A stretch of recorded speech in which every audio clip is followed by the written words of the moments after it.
জনাব রাশেদ খান, এখানে আমি দুইটা কথা বলতে চাই, যে সরকারের প্রতি যে আপনারা বিশ্বস্ততা দেখতে চাইতেছেন, এই বিশ্বস্ততা থেকেই আসলে এক ধরনের ফ্যাসিবাদের উৎপত্তি হয়, এবং এই রকম বিশ্বস্ততার কথা বলেই আওয়ামী পরিবার ডিএনএ পরীক্ষা করা এগুলি বলেই কিন্তু বিভিন্ন জায়গায় বিভিন্ন লোককে নিয়োগ দেওয়া হয়েছিল। আর দ্বিতীয় কথাটা যেটা আমি আপনাকে বলতে চাই, যে অন্তর্বর্তী সরকারের, আপনার কথা শুনলে মনে হয় যে অন্তর্বর্তী সরকার শুধু ছাত্রনেতাদের বা জামাতের কথায় উঠতে বসতো, কিন্তু আমরা অন্তর্বর্তী সরকারের নিরাপত্তা উপদেষ্টারে পররাষ্ট্রমন্ত্রী হইতে দেখি, আমি অন্তর্বর্তী সরকারের অ্যাটর্নি জেনারেলের আইনমন্ত্রী হইতে দেখছি, আমি অন্তর্বর্তী সরকারের প্রেসিডেন্ট এতদিন পর্যন্ত বিএনপির প্রেসিডেন্ট ছিল।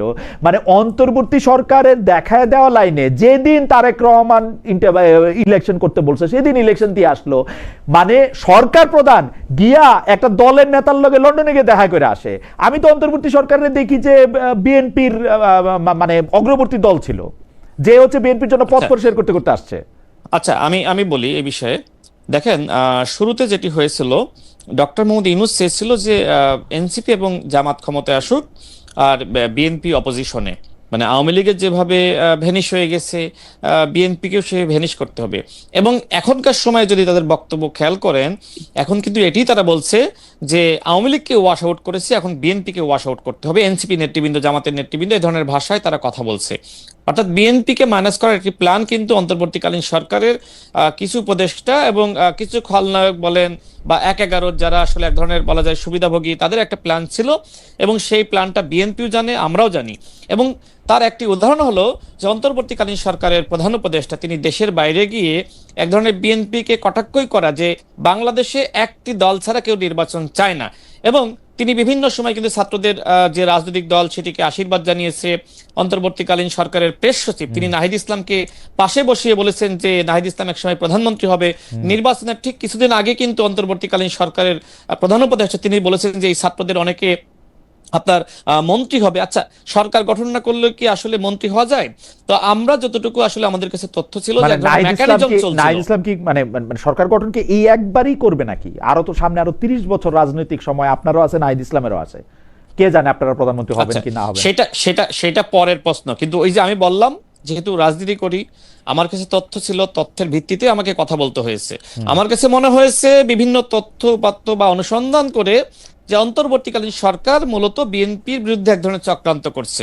তো একটা পর্যায়ে যেটি হয়েছিল, আমি 3 জন উপদেষ্টার নাম বলি। আপনি ঢাকা বিশ্ববিদ্যালয়ের শিক্ষক আসিফ নজরুল স্যার এবং সালেউদ্দিন আহমেদ স্যার এবং ওয়াহিদুদ্দিন মাহমুদ, যে সময় আসলে ডক্টর মোহাম্মদ ইউনূস আসলে বিএনপির ব্যাপারে নেতিবাচক ছিল, তো তারা 3 জন আসলে ডক্টর মোহাম্মদ ইউনূসকে বোঝায় যে আপনি কেন আসলে এমন ভাবতেছেন, আপনি লন্ডনে তো আপনার সফর আছে, আপনি তার সাথে একটু সাক্ষাৎ করে দেখেন যে সে মানুষ হিসেবে কেমন, তার সাথে কথা বলেন। সেই জায়গা থেকে সেখানে আসলে আলোচনা হয়েছে। আমার কাছে মনে হয় না যে সেখানে আসলে নির্বাচনের কোনো তারিখ ঠিক হয়েছে, এবং এটি ডক্টর মোহাম্মদ ইউনূস নিজেও বলে নাই, বরং ডক্টর মোহাম্মদ ইউনূসের বক্তব্য বিশ্লেষণ করলে সবসময় মনে হয়েছে তিনি জামাতের পক্ষে বলছেন, তিনি এনসিপির পক্ষে বলছেন, এবং বিএনপিকে তিনি আসলে পছন্দ করতে পারছেন না।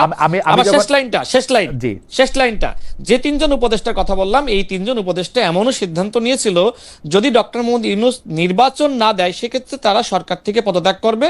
এবং এই বিষয়ে নানানভাবে কিন্তু ডক্টর মোহাম্মদ ইউনূসের সাথে তারা আলোচনা করেছেন, কনভিন্স করেছেন। একটা পর্যায়ে কিন্তু ডক্টর মোহাম্মদ ইউনূস রাজি হয়েছে, বিশেষ করে লন্ডনে যাওয়ার পরে যে সময় বর্তমান মাননীয় প্রধানমন্ত্রীর যে আন্তরিকতা, এটি দেখে তিনি মুগ্ধ হয়েছিলেন, এবং দেশে ফেরার পরে তিনি মোটামুটি কিছুটা নিরপেক্ষ হয়েছিলেন বলে আমার মনে হয়। যে আপনার এটাও মনে রাখা উচিত, দর্শকদের নিশ্চয়ই মনে আছে, আপনার তো মনে আছে, আপনার সবকিছু অনেক ভালো মনে থাকে, সেটা হলো যে বিএনপি কিন্তু, আপনি এখন 3 উপদেষ্টার কথা বললেন, যে 3 উপদেষ্টা আসলে চেষ্টা করছিল যে যাতে ইলেকশনটা টাইম মতো নির্বাচনটা পক্ষে হয়। বিএনপি নির্বাচনের বিপক্ষে যে নির্বাচনটা পক্ষে না, নির্বাচনটা যাতে হয়, এই তো বিএনপি যেই 3 জনকে মানে নির্বাচনের বিপক্ষে বলে চিহ্নিত করছিল, পদত্যাগ দাবি করছিল, তার একজন কিন্তু বিএনপির মন্ত্রী। এখন কোথাকার পানি কোথায় গড়াইতেছে, আমরা যে কারে বিশ্বাস করব? আপনারা পলিটিশিয়ানদের কথা আমরা একটুও বিশ্বাস করবো কিনা?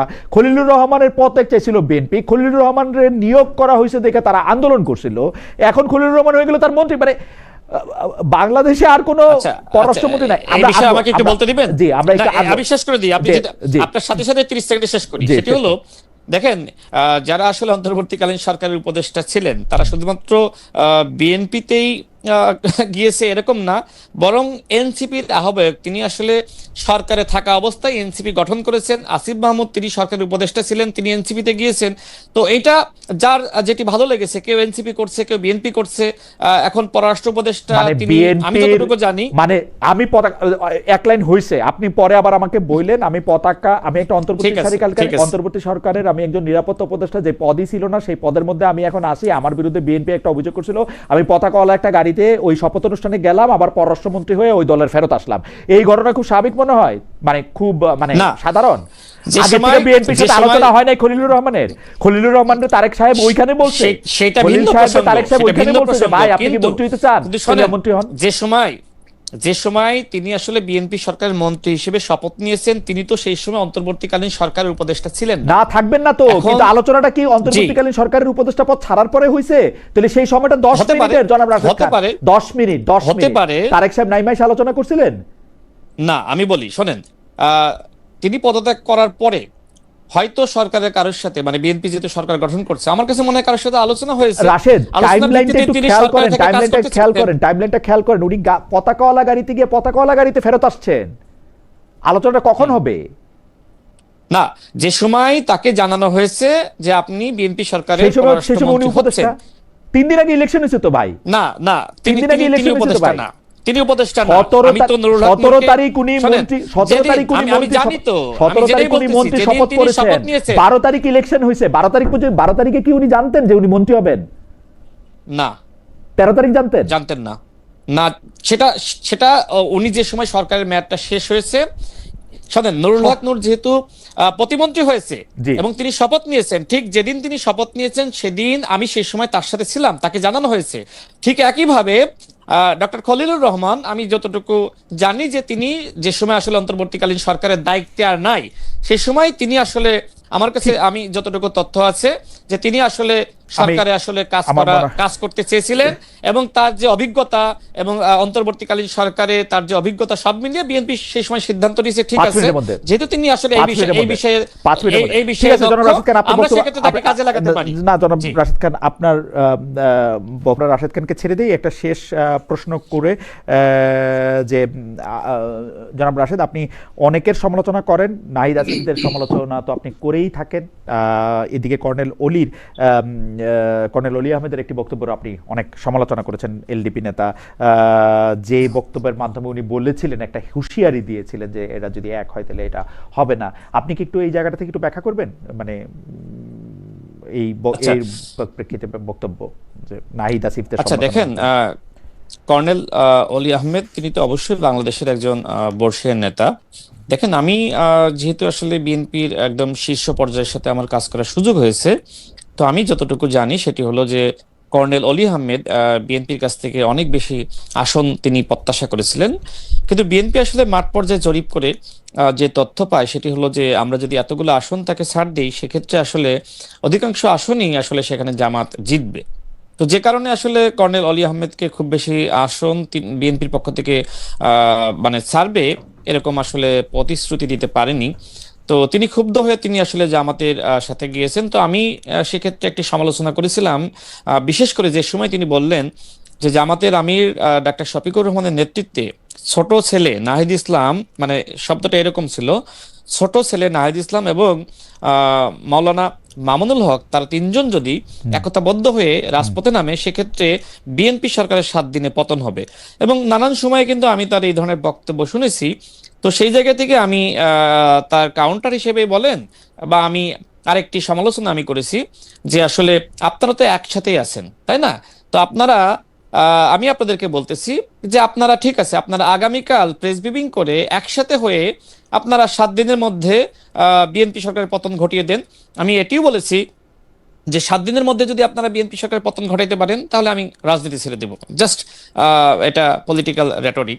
তো আমার কাছে যেটি মনে হয় যে কর্নেল অলি আহমেদ মূলত, যেহেতু আসলে তাকে আসন ছাড়া হয়নি, তিনি বিএনপির প্রতি ক্ষুব্ধ হয়ে তিনি একের পর এক তিনি আসলে বক্তব্য দিচ্ছেন। নিশ্চয়ই আপনার খেয়াল থাকবে প্রথম আলো পত্রিকায় সংবাদ পরিবেশন হয়েছিল, যে সময় আসলে আমরা শেখ হাসিনার বিরুদ্ধে আন্দোলন করছিলাম, সেই সময় তিনি গোয়েন্দা সংস্থার সাথে হাত মিলিয়ে জনক মাসুদ করিম নামের একজন ব্যক্তির সাথে না, তিনি কিন্তু বলা যায় একজন এগুলি তো ট্র্যাপের মধ্যে পড়েছিলেন। আপনার কাছে কোনো তথ্য নাই জনাব রাশেদ, আপনি একটা বর্ষিয়ান আছে, রাজনীতিবিদ তথ্য আছে, আমি জেনেই বলতেছি, আমি দায়িত্ব নিয়ে না, বলতেছি, আপনি তো একটা আমি যে পজিশনে পত্রিকার- আছি আপনি সেই তো একটা পজিশনে থেকে পত্রিকার- দায়িত্ব নিয়ে বলতেছি। একটা তিনি পত্রিকার উদাহরণ দিচ্ছেন। পত্রিকার কথা বললাম এবং বিষয়টি আমি জানি, আমি জেনেই বলে আমি জানি বলে বলতেছি। ওই Okay. সময় ডক্টর ঠিক আছে। রেজা কিবরিয়াও ডক্টর রেজা কিবরিয়ার নামও কিন্তু আপনার পত্রিকায় দিয়েছিল। আপনাকে আপনি আপনাকে একজন মানে বিস্তারিত একটা এটাকে কি বলে রয়ের এজেন্ট এরকম বলা হয়েছিল বলে আপনি খুবই না, কষ্ট আমি পাচ্ছেন। রয়্যাল এজেন্ট বলি নাই, আমি বলেছি গোয়েন্দা সংস্থার এক ধরনের ট্র্যাপ ছিল। দেখেন, অন্তর্বর্তীকালীন সরকারের সময় সেই মাসুদ করিম কিন্তু বাংলাদেশে অ্যারেস্ট হয়েছে,